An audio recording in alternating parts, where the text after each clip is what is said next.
Cordial saludo, compañeros y tutora. Mi nombre es Andrea Alejandra Guzmán Valencia. Vivo en la Casillas Meta y estoy matriculada en el CED de Casillas.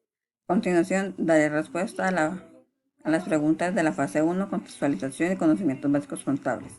La pregunta dice, ¿cuáles son las funciones del rol elegido en una empresa real? El rol que yo escogí fue el de secretario auxiliar contable. Las funciones del secretario auxiliar contable en una empresa real son las que ordena el contador. Además, debe ir de la mano con el auxiliar contable, colaborándole en todo lo necesario respecto a las actividades contables de archivo y control. También debe elaborar correspondencia cuando ésta la requiera. Al mismo tiempo debe registrar transacciones contables de las operaciones de la empresa, verificar su adecuada contabilización. Algunas de las funciones específicas son manejar programas de Office, Word, como Word, Excel, y para manejar programas contables, además de mantener actualizados los documentos legales de la compañía, entregar al personal que lo requiera. También debe hacer revisión de la contabilización de los documentos y clasificar adecuadamente de acuerdo a los centros de costos existentes en los documentos contables. Asimismo, debe participar en la identificación de riesgos de su área de trabajo y en la generación de acciones de mejora para su prevención. Igualmente debe administrar la papelería y elementos de su uso de la compañía, llevando los registros de las planillas indicadas y tener colaboración continua con las labores asignadas por su jefe inmediato, es decir, por el contador.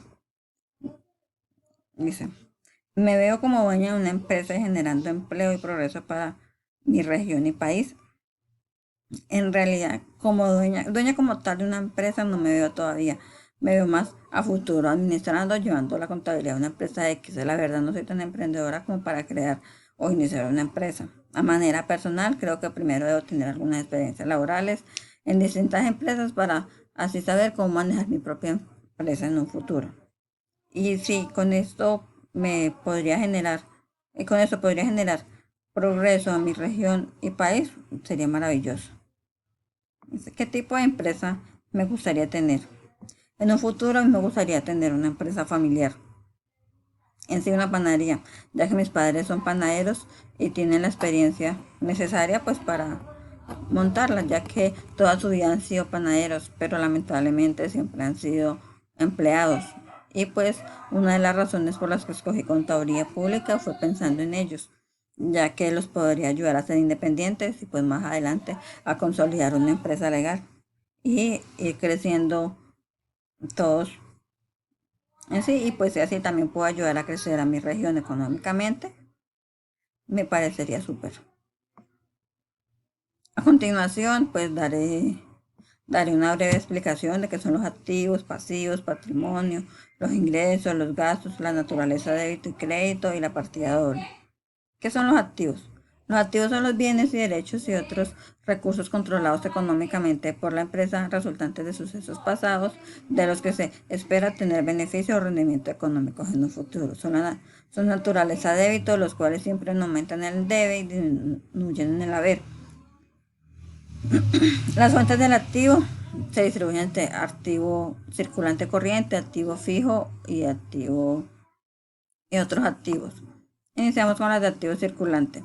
El activo circulante hace referencia a los bienes y derechos líquidos de una empresa, es decir, el efectivo y otros recursos que se pueden emplear, vender o consumir en cualquier momento durante un plazo corto.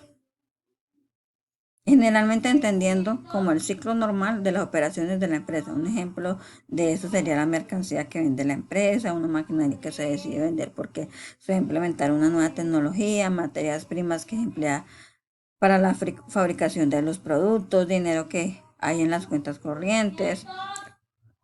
En sí, bueno, las cuentas más comunes son caja, bancos, deudores, cuentas de existencias, valores negociables, inversiones.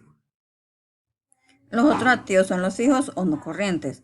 Estos hacen referencia a los bienes de un ente económico, tangibles o intangibles, que no pueden convertirse en líquidos en corto plazo. Y si por ser necesario funcionamiento de la empresa no pueden destinarse para la venta. Por ejemplo, los predios de la propiedad de la empresa, máquinas y herramientas necesarias para el desarrollo de las operaciones de la empresa, edificios, bodegas y locales comerciales provenientes de la organización. y por lo general se clasifican en tangibles o intangibles. Los tangibles son bienes concretos como terrenos, edificios, maquinaria y equipos. Los intangibles son los elementos que no pueden ser tocados pero se representan por un bien, es decir, las marcas o los derechos de autor. Y entre estas cuentas tenemos terrenos, construcciones, maquinaria, mobiliario, equipos, elementos de transporte, patentes, marcas. Otros, otros activos de la contabilidad, pues podemos decir que son generalmente improductivos o que se recuperan o extinguen en un largo plazo. Estos son como los préstamos a largo plazo que se le dan a los empleados, a los socios, activos que no se emplean en la producción o no generan rendimiento financiero. Ahora vamos a definir qué es un pasivo. Los pasivos son las obligaciones presentes en la entidad surgidas a raíz de sucesos pasados, al vencimiento de la cual, y para cancelarla, la entidad debe espera desprenderse de recursos que incorpora beneficios económicos, es decir, que consiste en las deudas que la empresa posee y comprende las obligaciones actuales que la compañía tiene, origen de transacciones financieras pasadas. Estos son de naturaleza crédito, aumentan en el haber y disminuyen en el debe. Además, estos por lo regular se clasifican en tres grupos. El primero hablamos de pasivo circular o flotante. Ese grupo está formado por todas las deudas y obligaciones cuyo vencimiento sea un plazo menor a un año. Dichas deudas y obligaciones tienen como característica principal que se encuentran en constante movimiento o rotación. Entre las principales podemos hablar de proveedores, documentos por pagar, acreedores diversos. El pasivo fijo o el consolidado son todas las deudas y obligaciones con vencimiento mayor a un año, contando a partir de la fecha del balance. Y con las principales cuentas serían hipotecas por pagar o acreedores hipotecarios y documentos por pagar a largo plazo. Por último, hablamos de los pasivos diferidos o créditos diferidos. Esas son todas aquellas cantidades cobradas anticipadamente por las que se tiene la obligación de proporcionar un servicio tanto en el mismo ejercicio como en los posteriores. Y estos podrían ser rentas cobradas por anticipado o a intereses cobrados por anticipados. El patrimonio. ¿Qué es el patrimonio? El patrimonio es el conjunto de bienes, derechos y obligaciones que constituyen los medios económicos para una empresa funcione. Está compuesto por lo que se conoce como masas patrimoniales, activo, pasivo y patrimonio neto. Este último, es decir, el patrimonio neto, es el resultado que se da de restar los activos menos los pasivos de la entidad. Pero más allá de entender que el patrimonio hace parte de una ecuación patrimonial, es decir, activo menos pasivo igual a patrimonio neto, como lo acabo de decir, voy a darles un ejemplo claro de lo que es. Dice, si una cafetería tiene un total de 70 millones en activos, mientras sus pasivos y deudas o obligaciones son de 10 millones, su patrimonio sería de 60 millones. ¿Está claro?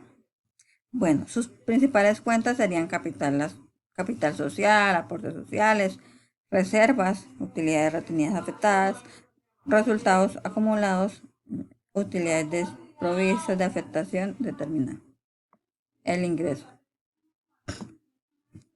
El ingreso es el aumento de las entradas económicas netamente provenientes de la actividad comercial de la empresa o entidad económica. Esta partida incrementa en el patrimonio empresarial debido a que aumenta el activo y reduce el pasivo y las obligaciones de la misma. Algunos de los ejemplos de los ingresos serían los derivados de productos, de venta de productos, prestación de servicios. Además, su naturaleza es crédito y aumentan en el haber y se cierran al final del periodo contable en el debe. El análisis de las cuentas de ingreso, cuando están bien ordenadas y debidamente documentadas, se contiene la información completa, clara y concisa, permiten conocer la situación real de la empresa en cuanto a la cantidad de dinero que se dispone, el flujo de caja, las ganancias esperadas, la rentabilidad de las operaciones, los periodos con mejores y peores resultados. Entonces podemos encontrar ingresos operacionales, ingresos no operacionales, ingresos financieros.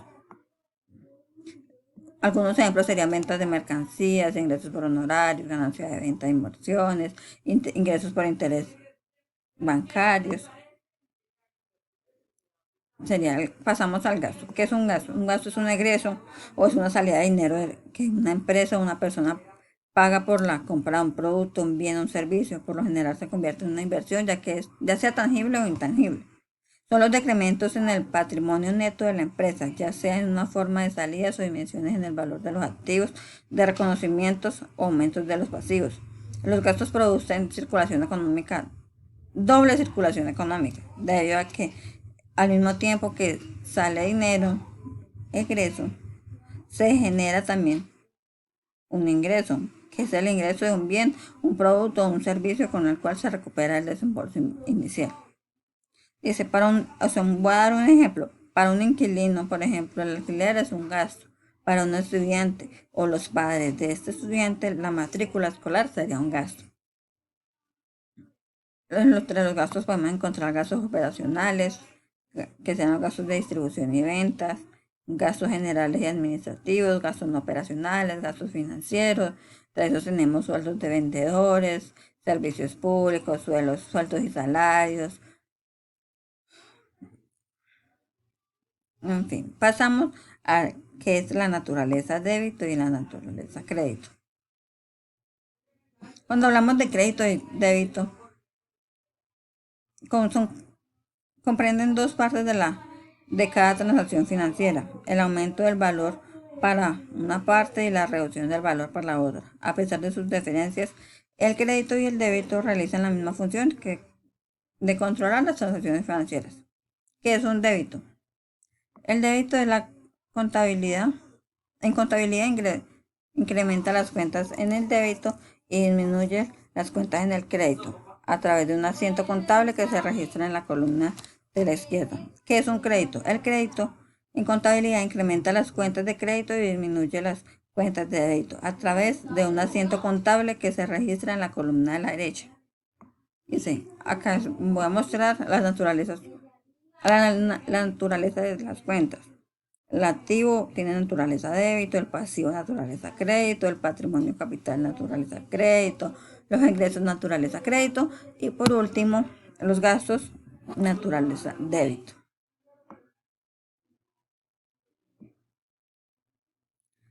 Acá pues explicaría que la naturaleza es la que nos indica la forma de registrar una determinada cuenta.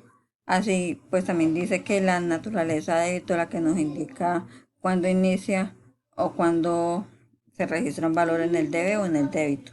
Y disminuye su valor cuando se registra en el haber o en el crédito. Un ejemplo de esto sería la cuenta de caja, que aumenta de valor cuando se recibe dinero, se registra en el debe. Cuando se haga un egreso de dinero, esta cuenta se registra en el haber. Y lo contrario pasa en las cuentas de naturaleza crédito, que nos indican que la cuenta inicia por el haber o el crédito y disminuye su valor cuando se registra en el debe y en el débito. Ejemplo de eso sería la cuenta de proveedores, que aumenta el valor por las compras de mercancía en cualquier tipo a crédito o a plazo, por lo tanto se registra en el haber, y cuando se cancela determinado valor, el proveedor se disminuirá su valor registrándose en el debe. Pasamos a la partida doble. La partida doble se define en cada asiento contable. El asiento contable es el nombre que se le asigna al registro contable. Los asientos deben tener numeración correlativa, ordenada y en orden cronológico. En estos intervienen al menos dos cuentas contables, una por el debe y otra por el haber. La suma de las partidas registradas en el debe deben coincidir con la suma de las partidas registradas en el haber. O sea, cada una debe dar igual, tanto en el debe como en el haber, para que se forme la partida doble. El método contable de la partida doble se basa en la idea de que no hay un deudor sin acreedor. Todo hecho económico tiene su origen y su otro hecho del mismo valor, pero en naturaleza contable. Por ejemplo, cuando realizamos una compra de mercancías se producen dos movimientos de contabilidad. Por un lado hay una salida de dinero por el haber y otra por entrada de mercancías por el debe. Es posible que en un mismo asiento contable se registre más de una cuenta en el debe y más de una cuenta en el haber. Aún así, siempre